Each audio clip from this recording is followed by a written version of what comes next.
Hey, what is up guys, welcome back to the channel and welcome back to Gran Turismo 7. It's that time of the week once again when the weekly challenges go ahead and refresh. So in today's video we're going to check out the 5 new races on offer and of course the 3 new rewards, which also includes the best reward possible. Of course, I'm talking about the 6-star free car ticket, which has some of the best possible cars in the game that are able to be given to you for free. So let's head over and have an overview of this week's challenges. This is September week 1. This will end on the 12th of September 2024 at midnight your time. Now, in terms of the events themselves, we have the first event in Gran Turismo 7 entirely, the Northern Isle Speedway Sunday Cup. We then have the Japanese Clubman Cup 550 over at Raceway Laguna Seca, before having a brand new special event in the form of the Lamborghini Gallardo 1 make, complete with the Gran Turismo movie Easter egg reference. Then we have the American Sunday Cup 600 over at Blue Moon Speedway in Field A, before finally heading over to one of the longest events in the game, the WTC 900, this time over at 24-hour Le Mans. That one is a pretty hefty event, taking anywhere from 35 to 40 minutes to complete. In terms of rewards, we get a parts ticket, 150k, and of course the free car ticket reward. So that's it for the overview for this week. Let's head straight over to event number 1, which is of course going to be the Sunday Cup at Northern Isle Speedway, the OG Gran Turismo 7 event. This is where everybody started off their single player experience. Now, in terms of the cars themselves, these are some of the slower cars in game. However, there is one AI in particular that may give you a run for your money. Anyway, let's head in. I chose one of the older Nissan Silvias. This is the 1988 model, and I'm going to use it bog standard to tackle this event. Now, as mentioned, the majority of the cars for this event are of the slowest variety in the game. You've got things such as some of the Honda K cars, Daihatsu K cars, as well as some of the very slow sort of city cars, such as the Honda Fit, I believe, the Toyota Aqua, things like that. Whilst the majority of them are fairly easy to get overtaken and, get through, there is one car in particular, which is the front running Mazda, which certainly seems to give you a run for your money. Now, there is no PP limit, so if you really want to, you can get past the Atenza nice and easy and get this done in around about a minute and a half. However, as always, I like to try and keep in the range of the actual event, running on the hardest difficulty. So for me, it did take a couple of minutes to get this done, and that is using a car to the spec that we're actually, kind of racing against. So really, it's not going to take you long at all. It's a nice, easy event to get you started with for the week. So 5 laps of Northern Isle, and that is going to be it for this event. A nice, easy first place. Of course, in terms of reward, it's very low, 7,500 with that clean race bonus, a total mileage of 3.1, and of course the free parts ticket reward. Let's head over to event number 2 this week. This is the Japanese Clubman Cup 550, this one over at Raceway Laguna Seca. Now, of course, the aim here is for Japanese cars around 550 pp, so of course we're going to try and aim around that mark. Now, in terms of the event itself, again, relatively easy and quite a spread out grid. However, there is a couple of cars to watch out for. Now, I used this Toyota Racing Concept. This was a car that honestly I'd never touched before this race, but ended up having a blast throwing it round. It's quite a short event, 3 laps. There's going to be 11 AI on the track, 12 including yourself.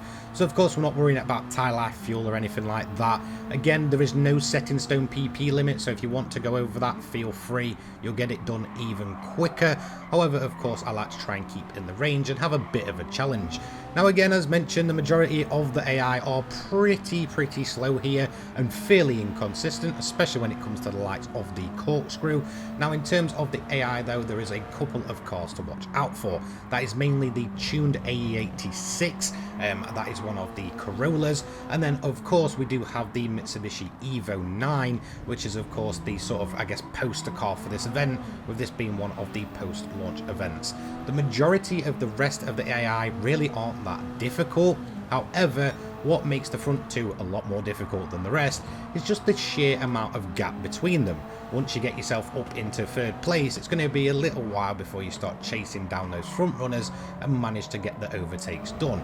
The Toyota especially is much quicker than it actually looks, so just be aware of that one. Now in terms of the Evo though, you should be able to get past him, however just know it does have four-wheel drive, so it's probably going to have a lot more grip than you if you're going for the likes of a front-wheel drive or rear-wheel drive. However, you should get this event done and dusted in around about 5 minutes, which is exactly what it took me. That's tick number 2 of the week. In terms of payout, it's not too bad at 60,000 credits. That is, of course, with that 50% clean race bonus. No set reward for this one, as that is only the second event of the week. So let's move into event number 3, which is, of course, the special event for this week. This is the Lamborghini Gallardo 1 make, a returning one. The first time we saw it at Sardinia. This time it's over at Trial Mountain Circuit, and once again it's complete with a Gran Turismo movie reference. So of course we're using the Lamborghini Gallardo here. Mine was tuned as a race version for 750 pp. Now that is definitely overkill when it comes to this event. I believe a lot of the cars here are either standard or just running a few mods. Mainly a lot of the changes with these cars are due to the aero. There's not really much difference going on underneath the car or in the engine. So in terms of the AI, they are relatively easy. For some reason, Polyphony's limited this to 11 AI opponents, 12 including yourself, over a 4-lap sprint race. It really didn't seem like much at all in terms of the AI, especially considering Trial Mountain isn't the shortest track in the game at all. Probably about 16 would have been the sweet spot for this one, so overall it's a relatively easy one with a fair amount of spread between the AI. So you'll find yourself going from group to group to group, eventually taking on the first place car, getting that overtake done, and honestly that's it. It really isn't difficult. I think definitely with the less amount of AI, it just makes it far too easy, especially considering they're all spread out, so you're just going to be picking them off one by one. I don't think anyone will have much trouble here. Again, in terms of the PP limit, it's not set in stone, so if you want to go fully upgraded and just go absolutely to town on these cars, then you can, feel free to do that. But for me, like I said, I went for 750 PP and it was more than enough, as you can see by the end of the race, taking over a 35-second gap. So I don't think you're going to have too much of a problem here. So there we go, that is going to be tick number 3 of the week, and of course that does mean we're going to get another prize. 135k with that clean race bonus, not too bad at all, and then 150k for completing 3 events from the weeklies. And then next up we have another even shorter event. This one is the American Sunday Cup 600 over at Blue Moon Speedway in Field A. Now this is of course designed for American cars at 600 pp, but once again the PP limit is not set in stone, so if you want to go way over that, feel free to. I believe the Tomahawk S will work here. For me, I went for the more modern iteration of the Ford GT, completely stock, no upgrades, and away we went. Now again, this is one that doesn't have many AI at all on the track. There is 9 of them, so again you're just going to be picking them off one by one. There's a fair spread between the cars, considering there's a massive range of old American muscle cars and then more modern cars, so really you shouldn't have too much of a problem here, especially even around the 600 limit. A majority of the AI are just naturally a lot slower than you. I believe this was actually part of the Camaro menu book right at the start of the game, which is something like menu book 19, so it's a relatively easy event overall. Honestly, I just don't think you're going to have too much trouble. I honestly don't feel like a lot of the cars have many upgrades available, so once you get past them, they're probably going to majorly drop off. As you can see, over 3 laps I opened up around about a 10-second gap, so really you shouldn't be having much trouble here. That is tick number 4 of the week, and again, unfortunately this is a very low pay-in payout event, considering it's a day 1 so 22,500 credits, and we do get our daily, which is a 4-star roulette ticket, unfortunately. Finally, in terms of the big event of the week, and it is a big one, this is the WTC 900 over at Le Mans. This is one of the more recent events to the game. It's a post launch 900 event, so it's an addition to a pre-existing menu book, so it's a post-launch content. Now I went for the Sauber here. This was an absolutely great car to drive around. It's a bit of a long one though, so just be prepared, get yourself a drink, get yourself some food, whatever you need to do prior to the race, because you're going to be here for around about 35 to 40 minutes of constant racing. 10 laps, fuel is enabled, tyre wear is enabled. Now for me, I went for the mediums and doing the pit stop right at the end of lap 5. At this point, I've got enough, fuel and stuff just to get to the end, do that one stop. A lot of the AI tend to do 1 or 2 stops, so they are going to be pitting as well. The best bet, honestly, is fuel mix 6 for around about 2.5 laps. Then at that point, you're going to turn it up to fuel mix 3. Once you get to the final lap of your stint, so you cross over to lap 5 or lap 10, boost the engine up to full power, pit in, and then rinse and repeat. It's really not that difficult. Now it is a shame because it is such a long event that there's no day-night cycle enabled and there is no weather enabled either. So really kind of missing the mark with this event overall. It can get a little bit tedious as it goes further and further in, especially considering there's no changing conditions or really any reason to change up that strategy. There's just no randomness or RNG to this event, which is a bit of a shame. Now when I pitted in the first time, I opened up around about a 30-second lead, which is rather quite decent. So I'm just going to rinse and repeat the strategy, another fresh set of racing mediums, and then of course we're going to fill the car to full. This will give me enough fuel to get to the end and just repeat my original strategy and cross the line for the win. Now honestly, the main reason you do want to keep the amount of pit stops you're doing down is just because of how long it takes to pit at Le Mans. It takes forever. If you've done the 700 pp Grand, you'll know exactly what I'm on about. You'll be sat there for over around about a minute. It's just ridiculous, to be fair. It takes absolutely an eternity. It's a nightmare and it just adds a lot of time onto the race.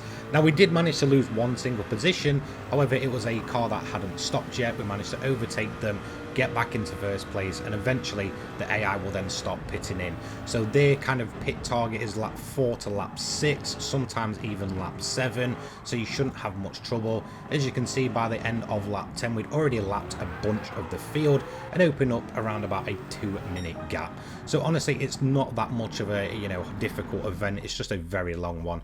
Tick number 5 of the week, 400k with that one, 600k if you do get that 50% bonus, and of course the free car ticket. So let's head over to the rewards and open them up. Up first we have our 4-star ticket.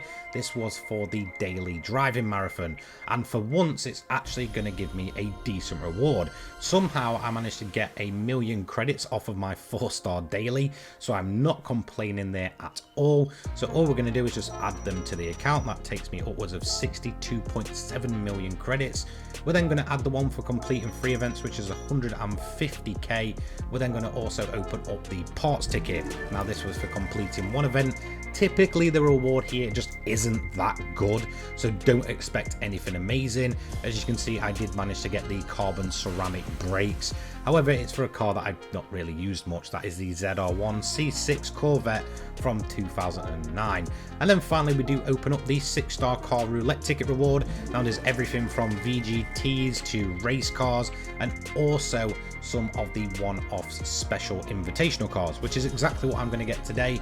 I'm going to get the Bugatti Veyron, so there is a chance to get those cars without having to get the invite. There you go, proofs in the pudding. I got the Bugatti Veyron worth 2 million credits, and that is one of the invitational cars. So there we go. Let me know what reward you got. A big thank you to all of my channel members. If you do want to join, it does help me out between uploads. Thank you so much for watching at home, and I hope you have a fantastic rest of your day. Take care, guys. Peace.